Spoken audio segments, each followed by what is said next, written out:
फिर हमला किया है। नए ड्रोन आए, मिसाइलें गिरी और कीव की एक और इमारत खाक हो गई। लोग जान बचाने के लिए भाग रहे हैं और जेलेंस्की उनका खून अब जमने लगा है। कब तक चल पाएगा ये युद्ध? कब तक झेल पाएगा यूक्रेन? और कब तक रूस यूं ही आग उगलता रहेगा? क्योंकि पुतिन अब चुप रहना नहीं चाहते। उन्होंने साफ कर दिया है अब कीव में खामोशी नहीं, सिर्फ धमाके होंगे। 24 घंटे में रूस ने 35 ड्रोन और 20 से ज्यादा मिसाइलें दागी।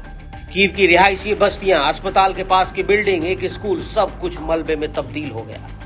पुतिन अब शांति की भाषा भूल चुके हैं। उनका हर अगला हमला पहले से बड़ा, पहले से भयानक है। अब रूसी बमबारी सिर्फ सीमाओं तक नहीं बल्कि राजधानी के दिल तक पहुंच गई है। रूस ने नई हाइपरसोनिक मिसाइल की टेस्टिंग की, बेलारूस से नए ड्रोन लॉन्च किए और अब कीव को घेरने की पूरी तैयारी कर ली है। इसलिए जेलेंस्की घुटनों पर आ गए और कोशिश में है कि किसी तरह पुतिन को मना लिया जा सके। Секретар РНБО Умєров доповів, що запропонував हम अमेरिकी दिशा में भी काम कर रहे हैं। राष्ट्रपति ट्रंप के साथ हमारे कुछ समझौते हैं जिसे हम जल्द से जल्द लागू करना चाहते हैं।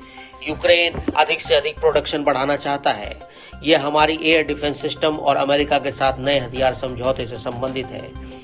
हम अधिक हथियार खरीदने और यूक्रेनी उच्च तकनीक वाले हथियारों को अमेरिका को एक्सपोर्ट तक कर सकते हैं, खासकर ड्रोन जो युद्ध में बेहद प्रभावशाली है। इसके साथ ही हमें उम्मीद है कि रूस से भी शांति समझौते पर कुछ बातचीत होगी। पिछले 2 महीने में रूस ने कीव पर हमला तेज किया है। ड्रोन, मिसाइल और फुल स्केल बमबारी हो रही है। जून महीने में 5 बड़े पैमाने पर हमले हुए। 1,65,000 लोग हर रात कीव के सब स्टेशन पर सोने को मजबूर हैं। ये आंकड़ा पिछले साल के मुकाबले 5 गुना ज्यादा है। अब हर हमले के साथ मौत तय होती है। यूक्रेन की रहने वाली 27 वर्षीय डारिया स्लावित्स्का अब ट्रेन पकड़ने के लिए नहीं बल्कि जिंदा रहने के लिए हर हफ्ते 3 बार अपने बेटे को लेकर ट्रेन स्टेशन के नीचे उतरती है और कुछ कंबल और साथ में खाने का सामान लेकर वो नींद की तलाश में सबवे में आते हैं।